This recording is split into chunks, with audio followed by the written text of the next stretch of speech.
শিপরা কি করো, ইংরেজি প্র্যাকটিস করবা নাকি? তোমাকে দেখলেই এখন আমার ভয় লাগে, বুঝছো? আরে একটু ইংরেজি প্র্যাকটিস করি চলো। আমি আজকে অনেক ব্যস্ত। ঠিক আছে, ব্যস্ত জন্যই তো বলছি, তাহলে ব্যস্ত দিয়েই হয়ে যাক। মানে আরে বাবা, তোমাকে বলছি না যে এখন তুই ইংলিশ বড়াই ছেড়ে দিছি, বিজির জায়গায় ব্যস্ত বলছি। বিজি দিয়েই বলো না, বিজি দিয়ে একটা সেন্টেন্স শোনো। আমি খুব ব্যস্ত আছি। ইংলিশে বলো, বাংলায় বললে আই কি এম লাগে? Too busy.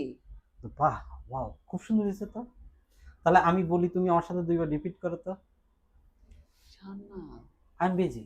I am very busy. বলো, I am busy. I am busy. I am busy. I am busy. I am very busy. I am very busy. I am busy. I am busy. I am very busy. I am very busy. Thank you.